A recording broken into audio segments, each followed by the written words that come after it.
Welcome, everyone, to the latest anime and manga news for the week ending September 5th, 2020. And our first news story this week isn't the usual anime announcement, but it definitely relates to an anime you are likely familiar with. Start brushing up your Hare Hare Yukai dance moves, because a new novel has been announced in the Melancholy of Haruhi Suzumiyah series, although there's an asterisk there. Nagaro Tanigawa and Noisy Ito's new addition to the franchise will be titled The Intuition of Haruhi Suzumiyah, and is set to debut on November 25th of this year. Yen Press will release the novel digitally in English simultaneously with its Japanese release, which is awesome. It also plans to release a physical version at a later date. Pre-orders for the Japanese version of the novel will open on Tuesday. The novel is the first in the series in 9.5 years, and it's actually a collection of 3 stories, including one brand new one. The previous stories it includes are the Guesswork Numbers short story that appeared in Noisy Ito's art book back in 2013, and the Seven Wonders Overtime short story that debuted in Kadokawa's one-time The Sneaker Legend magazine in 2018. We don't have a synopsis for the brand new stories yet, only the title, Tsuruya's Challenge. The original 11 novels were published between 2003 and 2011 and has more than 20 million copies in print. The iconic KyoAni anime adaptation premiered back in 2006, including 2 seasons and a movie. The novels have also inspired 2 net anime spin-offs, as well as several manga series and video games, and of course the other TV anime spin-off, The Disappearance of Nagato Yuki-chan. So this was, I think, a bit of a surprise to everyone that Haruhi is coming back. I think it's pretty awesome. I'm glad for it. Mm-hmm. Is there gonna be more anime associated with it too? Come on. Considering it's a single short story, I don't know. Well, this is the interesting thing. I think it's worth bringing up. I think one of the questions is, given the fact that there are 11 novels out there, there's certainly enough material, it sounds like, for another series. Yeah. It could, this could be cross promotion. It could be, let's get it going. Even though we don't have like a lot of new material, let's get a novel out there. Then we can sort of say, "Oh, hey, there's a novel. Let's do an anime series as well." So what this means for me is that I can't believe I'm actually going to say this. I've only watched a couple episodes. So okay. So I'm going to have to watch this now. Excellent. I've seen. I got a good idea of what it is, and just because how can I? Not? Yeah, exactly. But it looks like this means Steve will be dancing for us. Hey. You should see me on TikTok. When you're doing the Macarena, then you're going to do the Haruhi. So, strong recommendation: watch it in broadcast order. Broadcast order. Yes, because the broadcast order is not chronological order, and on the Japanese DVD release, it's in chronological order, while in the American release, they actually released it in both orders, which is rather awesome. So you actually got like 2 sets of discs, one in broadcast order, one in chronological order, which blows my mind. Well, what I watched on Crunchyroll, then I have no idea. Ooh. I thought it was chronological order. I didn't know there was a broadcast order. Yeah, the broadcast order bounces around. You see things; those episodes do not happen. It starts with the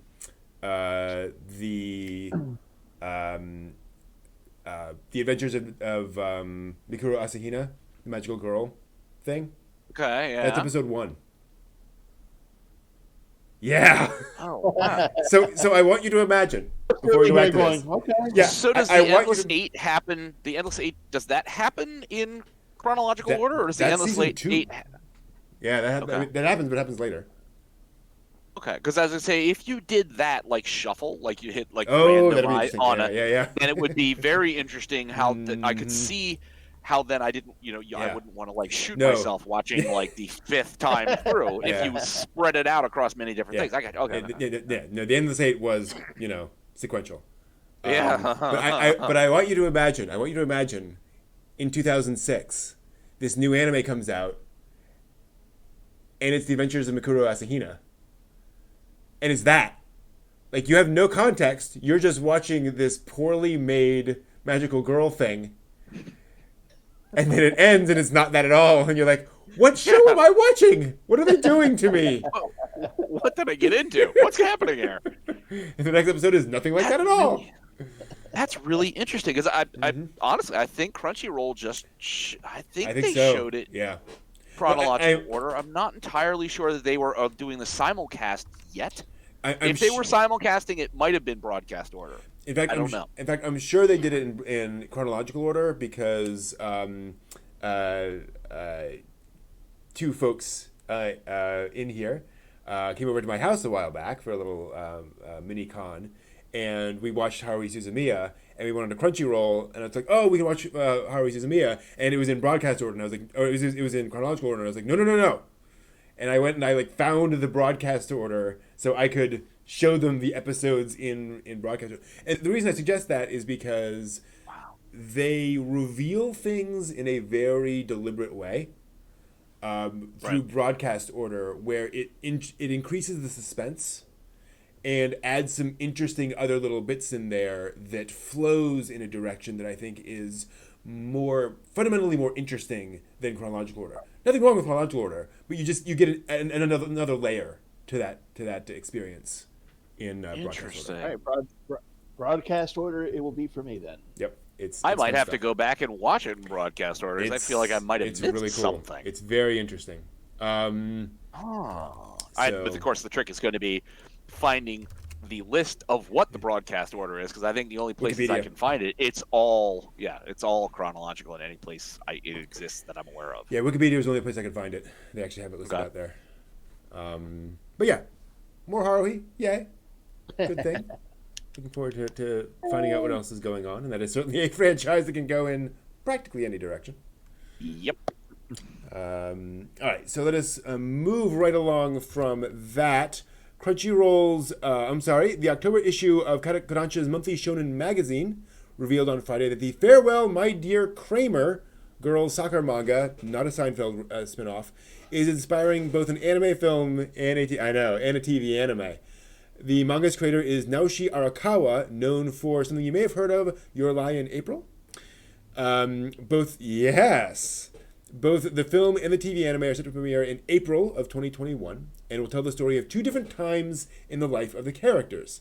The TV series will tell the manga's main story set during high school, the right half of the teaser image you see there, while the film will adapt the previous 2-volume Sayonara football manga, which follows the characters during middle school, which is the other half of that teaser image. Kodansha serializes the manga simultaneously in Japanese and English, and describes the story as follows. Quote, with no soccer accomplishments to speak of during the entirety of Sumire Suo's junior high school years, the young ween gets an old offer. Suo's main rival, Midori Sosejak Midori, invites her to join up on the same team in high school with a promise that she'll never let Suo play alone. It's an earnest offer, but the question is whether Suo will take her up on it. Thus, the curtain opens on a story that collects an enormous cast of individual soccer-playing personalities, end quote. Seki Takuno is directing the anime at Liden Films, with Natsuko Takahashi writing the script. The anime will be distributed by Toei. Arakawa debuted the manga back in 2016, and its 12th volume was published in June. Have you all seen Your Lie in April? Because I have not. I have not. Oh, yeah. All right. Yeah. I hope artistically it's Your Lie in April, not thematically like Your Lie in April, because then it's going to be more difficult for me to really get into it. Oh, interesting. Because Your Lie in April, it's not a happy rom-com. Okay, yeah. It's a thinking piece mixed with emotional connections, and it's not light. So this looks like it should be light. Mm-hmm. It could be a lie. Exactly. That pivot point where you're like, oh, this is great. Oh, she's got bone cancer. So she can't make the finals because she's dying. Yurapei seems like a fun character. What's her backstory? Oh. I hope it's not anything like that. I hope it is just sweetness and light. Mm-hmm. or Sweetness and Lightning. Yeah. There you go. But yeah, this sounds like a fun one. Hopefully, and I like the fact that it sounds fun, but it's also an interesting sort of direction to take, where you can adapt both the essentially the backstory part of it as the movie, and the TV series can focus on the main high school drama stuff. And am I missing something sports wise? What is a Kramer? I have no idea. I know what a goalie, a sweeper, a forward, a midi. I know what any of those positions and are. Maybe saying maybe it's Kramer. No idea. In which case, that's kind of a weird thing. What do you do? I'm a crammer. Ah. I cram the ball in the net. Oh, good. There's a German soccer/football star, Dietmar Kramer, and it's a reference to that person. Interesting. So fair enough. I learned something new today. There we go. What did you learn on the show tonight, friend? I learned this segment is done. Star. Boom. All right, moving on to more anime news. Crunchyroll's Virtual Expo has been taking place this weekend, and unsurprisingly, it's brought us an announcement for a new Crunchyroll anime series in the works. The streaming service is partnering with Adult Swim for a third anime project, this time an adaptation of the classic Sega game franchise Shenmue. The action-adventure game is set in 1980s Japan and China and follows teenage martial artist Ryo Hazuki as he searches for his father's killer. The first game debuted on the Dreamcast in 1999, with a sequel coming out in 2001. Shenmue 3 wasn't released until all the way in 2019 after raising $6 million in a Kickstarter in 2015. The new adaptation will have 13 episodes, will air on both Crunchyroll and Toonami in the US. Telecom Animation Film, providing animation production, with Shenmue creator and game designer Yu Suzuki serving as the project's overall executive director.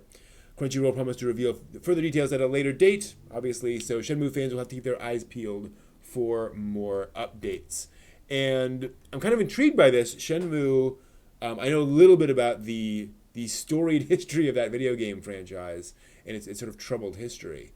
Because Shenmue 1 and 2 were, from what I understand, cult hits. So successful, very, very passionate fan base, but not, hugely, hugely successful. But certainly people knew about it back in the day. And this is where my information gets hazy. Something happened. The creator always wanted to do a Shenmue 3, and it never materialized. And apparently there was, backstory conversations. People just wouldn't let him make it, basically.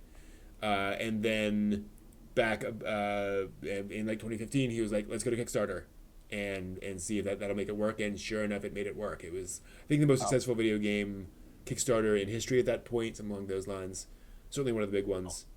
It led to the return of this sort of classic thing, one of those things where no one thought we'd ever get a Shenmue 3. Right, it has just been so long, and finally got a Shenmue 3. So I think it's an interesting franchise to pick, something that has seen a resurgence, so now it's kind of a good time to come back to it. I don't know. Toonami's audiences, I think, is partially old now. Mm-hmm. And partially old. There's only half of you is old. That's right. And so I think that's probably why they're doing it. I mean, it would make sense to put it on Toonami. I mean, honestly, as I was listening to it, I don't know anything about the video games, but I was like, I'll probably bite. And that's what I was going to say. It's was it a cult hit Japan or a cult hit everywhere? Oh, that's a good point. I think it was a cult hit outside of Japan and more of a hit in Japan. It was more successful in Japan. So that there's more relation to why it would be. Crunchyroll would settle on that to be one of their new franchise things. Mm-hmm. Yeah.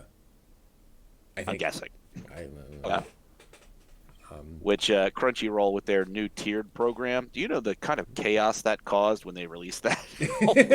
Wow. Trying to log back into the app, trying to figure out where your tier was on the app and what parts of the... Yeah, it's just for a solid week. It was just all my queue disappeared, my history disappeared. Wow. But if I went into their main screen to the shows and clicked on it, it would show that I had watched episodes, even though it wouldn't bring anything up.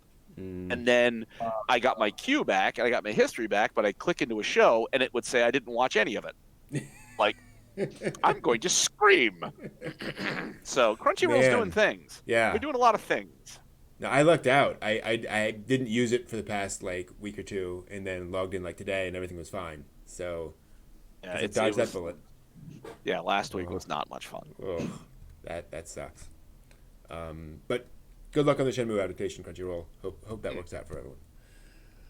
Let's see here. Exactly.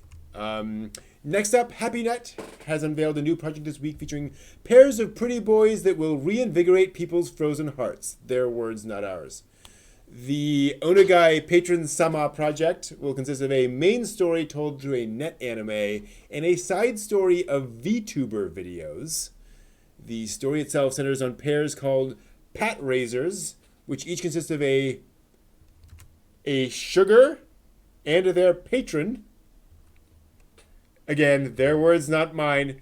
The net anime will tell the story of the main character pair, the two in the center of the key image, while the VTuber videos will feature more looks into their daily life as well as the lives of the other characters. The project will launch on its own YouTube channel starting in October with the new main story and side story videos premiering each week. Whenever I do stories like this, I feel old. I feel completely out of touch with modern, youth culture, what the youth are doing these days with their Those Bobby youngins. socks and their hot rods. Well, they're Game Boys and Yes. stuff like that. Oh, yeah, they're Ataris. Cellular mobile phone things. Oh. And I've got to give this points for originality. I think it is interesting to do sort of a anime and VTuber video matchup there. Who knows if it's gonna work out? But I think it's a clever way of sort of integrating to media at least. The more you sort of split out parts of this, the harder it's going to be to keep people who have a short attention span anyway to sort of dial in to both at once to follow it. You know what I mean? It's It seems like it depends on the quality of the initial launch too. I mean, if it's really a great launch, maybe you can generate enough following in both streams to get it to fly. But if it is even weak in any part, you're gonna have people losing interest on the subsequent link into it, and it's just not gonna fly. But who knows? I wish them luck. Yeah, totally. it just seems like a mess. It just seems like a mess to me to have those kind of the platforms operating simultaneously. And I was just thinking, speaking of old, I remember when we had to draw our own anime to watch it.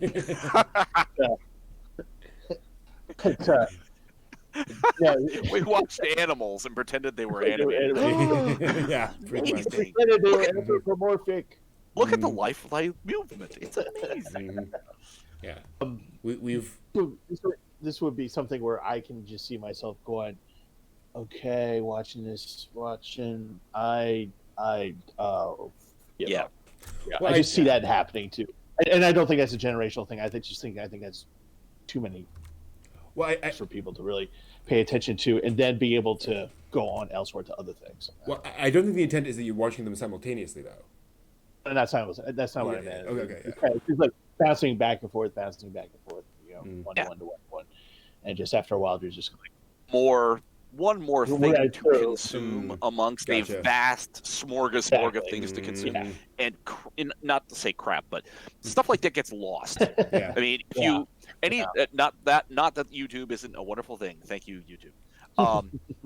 But at least for me, if I've got a few minutes and I'm going to watch something on YouTube, it knows by what I've watched before that it gives me a sort of listing of things, and I'll see something that I'm like, oh yeah, I watched that history piece a couple days ago, and there's another history piece. Oh, there's one below it that's cat videos, and then it leads me down the rabbit hole, and I have no idea where I've gone. Yep. You know what I mean? So it's like that's kind of one of those things where you're going to have somebody like really dialed in on and to then follow the VTube thing. And that could be the generational thing, or at least the difference in approach, because there are people out there who religiously follow their VTubers, right? And as soon as their new one launches, like that is what they do, and they care very deeply. So maybe they're going after that crowd. Whether that will work or not, I don't know. Maybe it's that kind of idea is it's an idol basically. So of course you're gonna have to be good. I mean, to generate that them to want to follow it consistently. Sure. Who knows? We'll have to check it out and find out. So let's see here.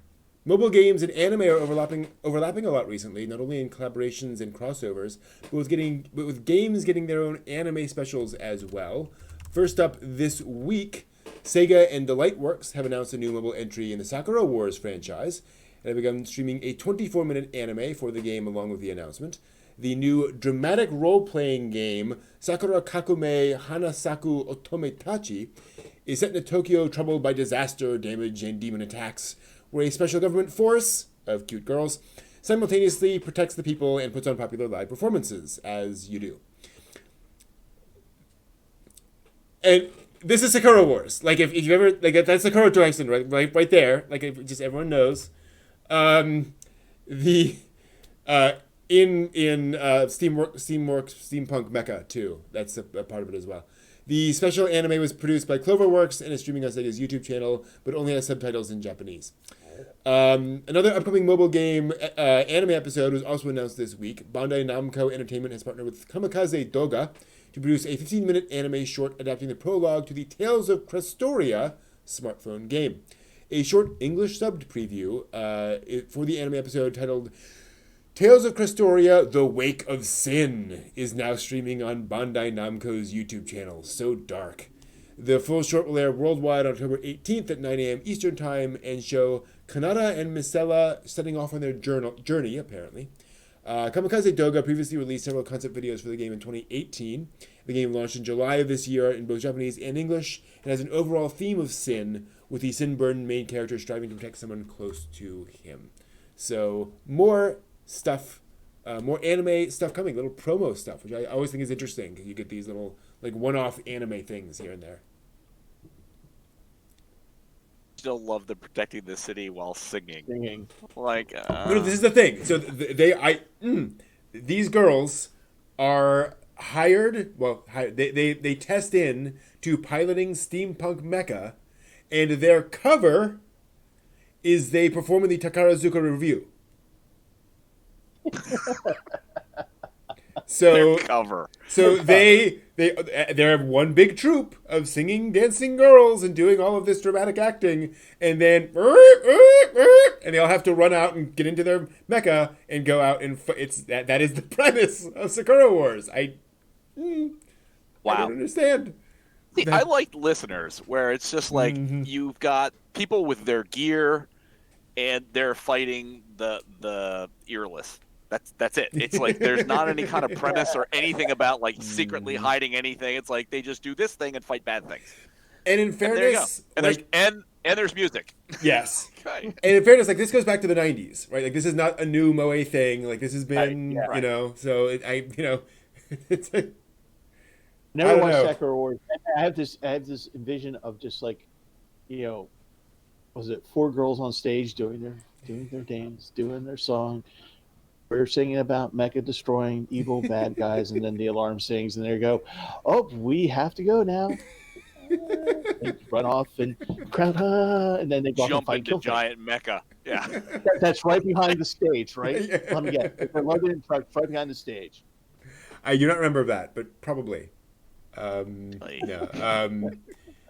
and Sakura Wars is a legitimately fun franchise, but it's unique. That's a good way to put it. Definitely unique. Let's see here. Moving on. Kyoto Animation's second special episode based on their mascot character is now available for free streaming on the NHK World website. Baja's Studio, Baja and the Sea, originally aired on NHK July 23rd to coincide with the Marine Day holiday in Japan. The anime special also centers around the holiday, following the adorable Baja, as he explores the sea and meets various marine life. The first Bakugo Studio anime aired last December, and the second episode was announced back in April of 2019. The episode is offered to fans who pre-ordered tickets to the This Is What We Are Now. It's the first festival in 2 years fan event with Animation DO, which was set to take place last fall. Those events ended up canceled and repurposed due to the fire, however, and the second Bakugo Studio was shipped with the This Is What We Are Now, the Complete Works 2019 book and Blu-ray disc set. The episode's available on NHK World for streaming with English subtitles through September 9th, though, so head on out there to check it soon. And this kind of ties back to the earlier thing. There are so many of these little promo things that are just kind of scattered out there that hopefully eventually get released like this. But it's just, my gosh, how would you know that these existed unless you happen to be to come across the article in ANN? Right. That's the kind of interesting part. But the thing is that as you know, talking about Marine Day, I'm like, in Japan they have these really cool holidays or festivals, whatever, and they act on them. Unlike here in America, we go, okay, it's Marine Day. Another reason to drink, Arbor Day. I mean, it's Marine Day, and Marine Day, you get this like push out of an anime or a game or something, and there's something to it. So I just think it's kind of nice because somebody out there is just like, it's almost Marine Day, and there it is. Totally. Here in America, it's just like, nah, back to work. I didn't see any floats or parades for National Donut Day. Donuts. I was torn up about that. Donuts. Need to start doing more celebrations, I think, of these things. Like make them a big deal. I totally agree.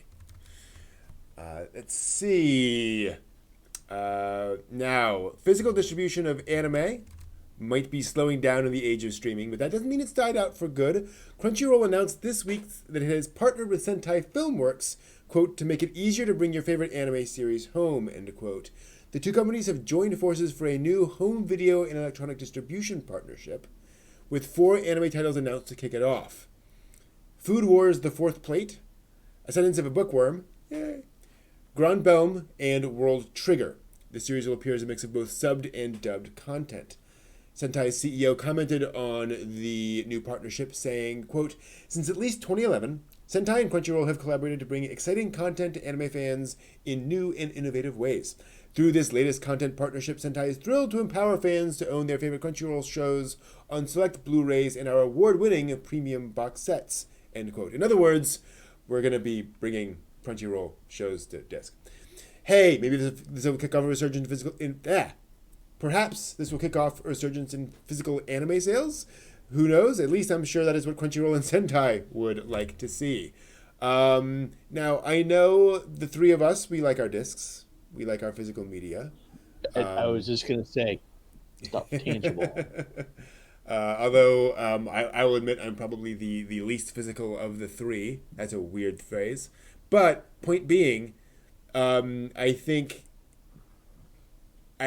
So, how many people are like us? That is the question, I think. Yeah. I would go so far as to say I have maybe 2 or 3 anime discs entirely. Really? I did not expect that. I buy more figures. Figures and merch goods kinds of things. I don't typically end up with the DVD series. What attracted you to buying those series? Well, initially because there wasn't any merch that was available and kind of stuff, and I don't really want like a Nagisa, like Nendoroid or anything from like Glenhot because I couldn't handle that. But then it also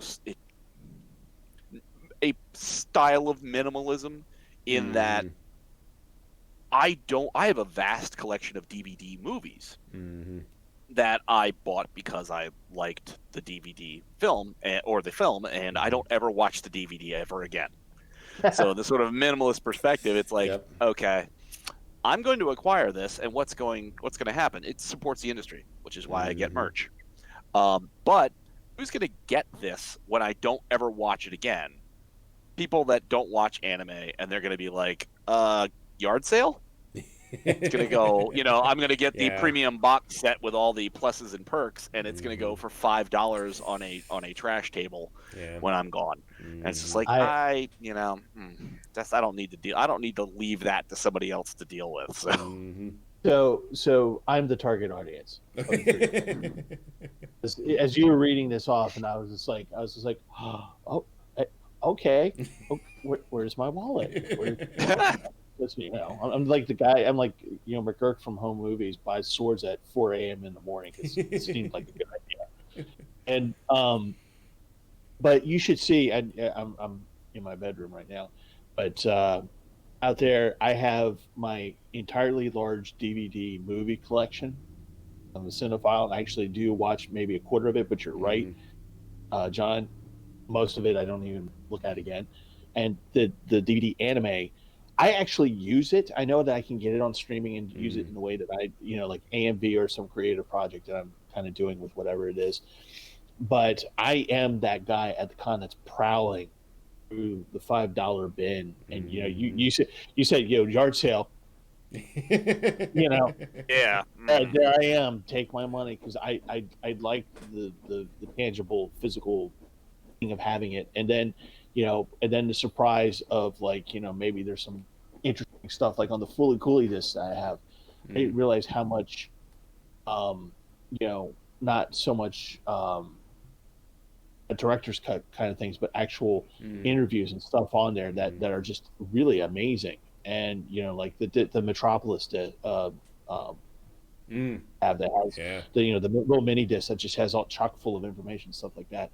So I'm one of those guys. Okay, look, and we went to, kind of ages me, when we went from records to 8-tracks, when we went from records to cassettes, I was the guy who went to cassettes last. When we went from cassettes to CDs, I'm the guy who got to the CDs last. And so, I'm that guy. They'll be like 20 years from now, go, do you have a working DVD player? I do. Here's a disc for $25. I want it. That'll be me. So this is me. I'm the target audience. And I do want to point out, I have found a lot of some of my favorite anime by trawling through DVD bins at conventions for that weird $5 anime that I've never heard of, no one else has ever heard of, and I picked up and watched it. In fact, some folks in the chat might recognize Shattered Angels. That is how I found Shattered Angels, which is a whole other story which we won't get to right now. But yeah, you can find some really neat stuff through that. I completely agree there. I did that, and Brent actually at the last Anymore in one of the panels, you said, "Oh, by the way, there's a guy out there who's selling like DVDs for like $1, but it's like the second volume or whatever." I'm like, "Ooh, okay." Yeah, and if I had the room to scout around and take the 10 volume DVD set, and I can find one here and 8 over there and 6 over there. You know what I mean? Again, that's my form of minimalism. Is like I don't physically have the space for all that in and of itself. Even though DVDs are flat, Blu-rays are flat, you can stack them up. But it's like, it's one of those things of getting other merch. That's an extra thing to have, and it's like, I can't go that far. Yeah. Chat, if you want to see my anime collection after we're done with the news, I will do that. Meanwhile, moving on to the final news story of the night. If you've ever wanted to go on an anime pilgrimage, especially to the locations of KyoAni's Hyoka, this last announcement might be for you. The Anime Tourism Association is organizing a virtual tour of Hyoka's real-life setting, Takayama City, Gifu. A 3D model of the association's mascot, Junrei-chan, will join viewers on a virtual reality tour through the anime's locations. The tour will be properly unveiled at this year's Kyoto International Manga and Anime Fair on September 19th and 20th, which will be the first major event held in person in Japan since the COVID lockdown. Yes, a manga and anime fair. It'll be distributed for free exclusively through the VR video streaming app Blinky, which I've never heard of before. The Anime Tourism Association was founded in 2016 as a partnership between Kadokawa and various travel and tourism companies as part of their goal to attract tourists and encourage regional revitalization projects across Japan. They reveal a list each year of noteworthy anime pilgrimage sites. The 2020 list, which was revealed last October, included Hyoka's setting, along with 110 other anime-related locations. So, yeah, it's pretty interesting. So, let me ask you all this. Which favorite anime location would you like to see a VR tour of? Where would you like to tour in VR? Well, considering that Kira has already done a first-person review of Osai for Girls of Panzer. Nice. Gosh, Yep. I'm not sure. Yeah. What else I'd like to I say? can't even. Jesus. I have so many. Yeah. God. I'd like to see Kamichu. I'd like to see where that was set up. Mm-hmm. That could be cool. Yeah. Keon, like Sean said, Yeah, would be cool. That Keon leaped to my mind as well. That's kind of the I don't know if it's the easy answer, but it's kind of the one where, oh, I know that school exists. I know we can go there. It'd be a fun thing to do, right? Like that. That's totally obvious. I'll tell you the one that leapt to mind. This is the weirdest answer I think I could possibly give to this, and everyone's gonna groan when I say it. Grave of the Fireflies. I would like to see a recreation of that setting. Oh. Because that is a place you can't go to. Wow. Yeah. That'd be like saying in the quiet corner? No. Oh, in this corner of the country? Yeah. This corner of the world. That Yeah. going there. Like And pre-atomic Hiroshima. Like, yeah. Well, we can put you on a subway post while someone cosplaying dying for you. If you yeah, no. That's all right. No. That's all right. That's a little much. Mm-hmm. Barefoot Gen? No. No, let's not do that No. one. No. All right, let's set the difference. My Name is Totoro. Like late 50s, early 60s rural Japan. Yeah. How about the bathhouse in Spirited Away? No, that wouldn't work. Yeah. Wait a minute. There is going to be a theme park that might have that. That's true. Yeah. Ghibli Be a fan. wouldn't that be a weird experience to go in and take the cat bus to an actually functional Spirited Away bathhouse where you bathe in the Spirited Away bathhouse? Mm-hmm. That would be weird. That would definitely be weird. Yeah. And No Face would pop up in various places while you're sitting in the bath relaxing. God, yeah. Gold. Creepy. Did I ever tell you guys the story of Adam Savage's story about cosplaying No Face? I've heard it and I watched his video on it. Cool. TED Talk. TED Talk. Was it TED Talk? Yes, yes. Yeah. Right. So if you guys are curious, check out Adam Savage's TED Talk about playing No Face. It's a cool thing. Wow. Now it makes me want to go up to every like full-bodied costume character and be like, "Are you somebody famous?" Yeah. Likely. Who's in there? Yeah. You Adam Savage? Well, and Adam talks about this. He said the problem now is that,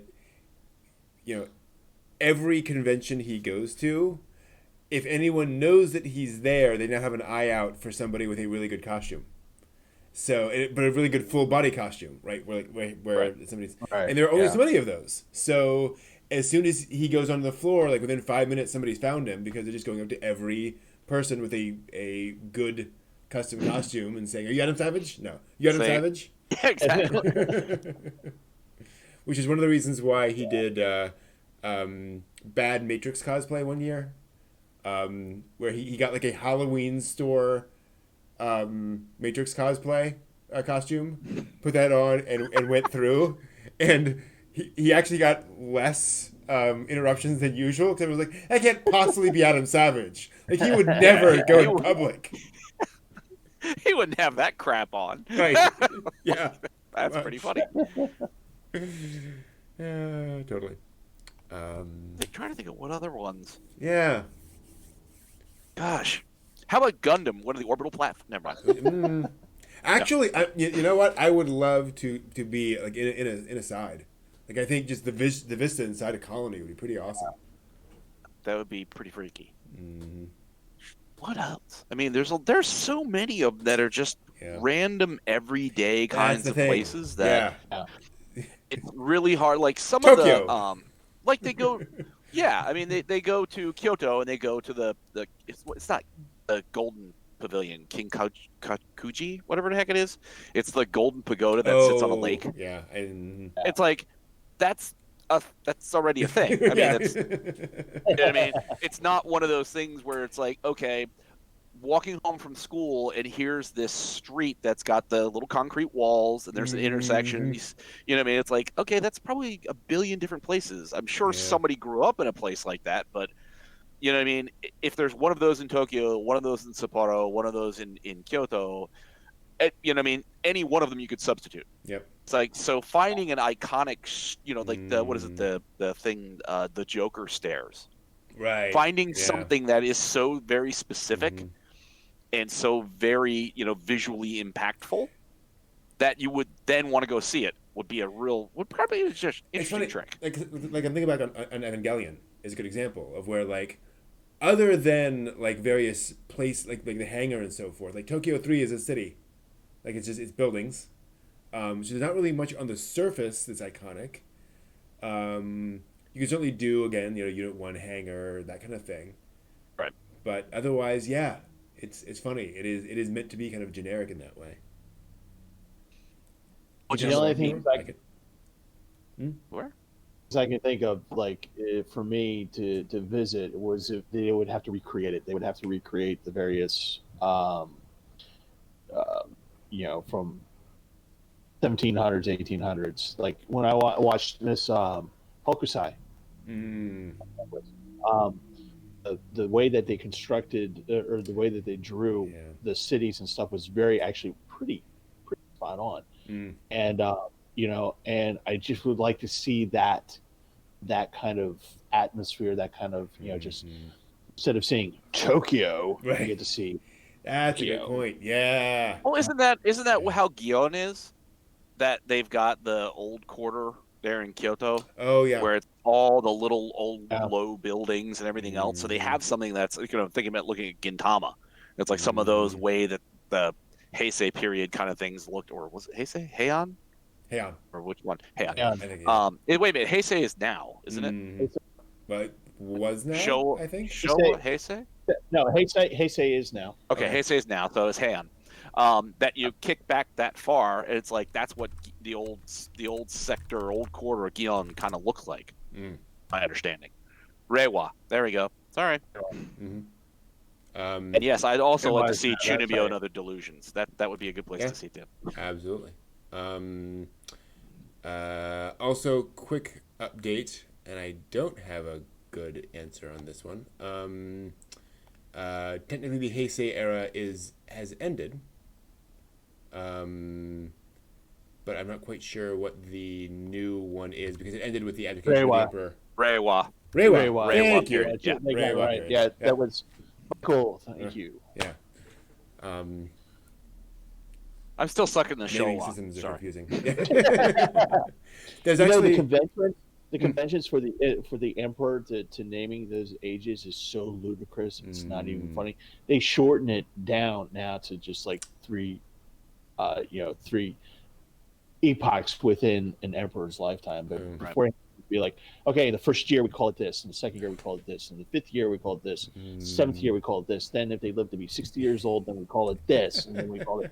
There's like, so you know, like when you're trying to figure out what you're just like going, okay, was it in the 5th year, 70th year of his reign? What you know, and you're just trying to figure that out. But they shorten it down to, I think, this is where you just celebrate the silver jubilee, right? Jubilee. Yeah. You know what I mean? That's it. Yeah, exactly. That makes it so much easier to deal with. There was actually a really neat thing that was done in anime. It all ties back to anime. There was a recent Patlabor series that set Patlabor in I think the 68th year of the Showa era, and the Showa era is only 64 years long, because they wanted to get across the fact that this was an alternate timeline. And so just by setting it in, a different year of the Showa era, told you, oh, okay, yeah, things went differently. It's just kind of a clever way of pointing folks to a change in your timeline, I thought. But cool, yeah. I think that's all the news fit to print this week.